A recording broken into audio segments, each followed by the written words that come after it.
You have extensive experience with something like this in a crisis format and the government basically supporting companies. What can the leaders today learn from what you guys did with TARP in 2008? Speed. I think the most important thing right now is getting the various different programs stood up and get the money out. I think the extended unemployment insurance and increased benefits are going to be key because, as we saw from the unemployment report, we're going to have a rapid increase in unemployment. And so that will cushion the blow of job losses for the people who are losing their jobs. The small business lending program or loan to forgiveness program, I think that it's important, but I'm worried that it's going to take, by the time they stand it up, many of these businesses will have gone out of business. This is the thing we learned during the financial crisis. The Bush administration started a mortgage modification program. The Obama administration inherited it, and it really didn't move the needle for a year in terms of getting many mortgages modified. So, a program that's intended to reach 30 million small businesses, that's going to be a huge execution challenge for this administration. Jim, I'm glad you touched on mortgages because we've been talking a lot about the margin calls the sector is facing, and we have Mnuchin now forming a task force to address the liquidity in that sector. How much pain are we seeing in the mortgage market? Where does it go from here? Well, look, you have a lot of levered players in the mortgage market, and you've had tremendous volatility in credit markets and in mortgage assets and MBS. And so, as margin calls on people who are levered with short-term debt, are at high risk of survival in this market. Other intermediaries, though, will step in. The Fed surely is stepping in a large way to make sure that mortgage credit is widely available at affordable prices in this very difficult market. You had mentioned earlier that even with the aid packages, there may not be enough for a lot of businesses to survive. We've been hearing about a wave of restructuring coming up. How fast are we going to see that, and where? It really depends. The big corporate restructurings will really depend on the success of the fiscal and monetary policies on the one hand, and I think way more importantly, the success on getting this virus under control. At this point, we've shut down half the economy, and that's going to have contagion effects to the rest of the economy. If people are stuck in their homes, they're not going to dealer showroom. And if people are unemployed, they're not buying cars.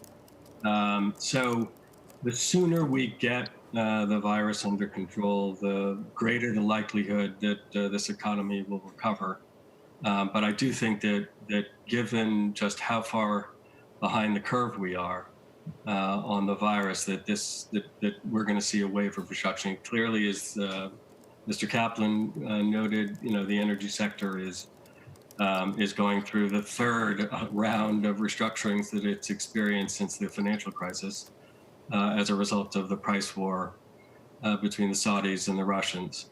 The travel and leisure industry, if this goes on much longer, is going to go through a wave of restructurings.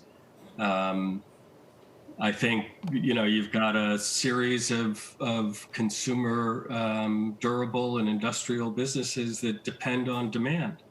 And if we really are going to have 15 to 20% unemployment, we're going to have, some serious restructurings going on. Remember, the corporate sector came in to 2020 more levered than at any time in American history. And with GDP shrinking, that leverage as a ratio matter is just increasing. So, whether corporations highly levered corporations can withstand either a significant decline in their revenue and therefore in their cash flows, I think is the big question. And we'll see. It really depends on how quickly we recover. Jim, speaking of corporate credit here, we are seeing some relief in the market right now, but what are you still concerned about in the credit markets right now, given so much of it is so overlevered? Well, listen, leverage is not a cure to negative free cash flow. Adding more leverage onto an already levered balance sheet is generally not a cure for a decline in revenues and a loss of cash flow. So that's my concern. The Fed is doing, look, there's an extraordinary program being stood up at the Fed with the backing of the Treasury Department. They've never done this in their history before, to lend directly to the corporate sector. That will bring down and has brought down rates in the investment grade sector. But remember, half of the debt outstanding in the investment grade sector is at the lowest rung of investment grade. And so we've already seen a string of downgrades from investment to non-investment grade. And as those downgrades occur, you're creating a series of corporations who will not have access to the Fed facility, which could be enormous. I mean, this could be a $2 to $3 trillion lending facility by the time they're done, given the leverage provided by the Treasury Department's equity in the deal. So I think the Fed has the firepower to bring down lending rates in the investment grade market, but I think in these economic times, you're going to see a huge move out of investment grade to non-investment grade, and unfortunately, that's a universe that the Fed cannot reach. Well, that's actually a great point, and I wanted to get to the next question on that, which is the money we've seen so far enough? Is the $2 trillion enough? Is the $75 billion for airlines enough? Is the $325 billion for small businesses enough? How much is this whole thing going to wind up having to cost? Yeah, I think, look, this is foam on the runway, as Mr. Tim Geithner used to say. We're softening the blow of the impact of this virus on our economy and providing a cushion for individuals, hopefully for small businesses if they can stand that program up quickly, and obviously for a variety of targeted industries under the fiscal plan. But this is just going to tide them through a really rough patch. In terms of actually stimulating the economy, I mean, I think, now that the Republicans have embraced modern monetary theory and are prepared to run massive deficits, I think it really is time for Washington to address itself to our aging infrastructure.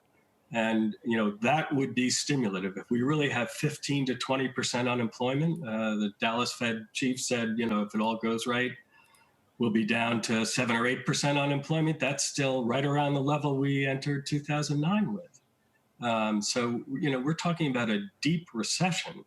And what we're doing right now is providing a soft landing for a lot of people who are adversely impacted by it.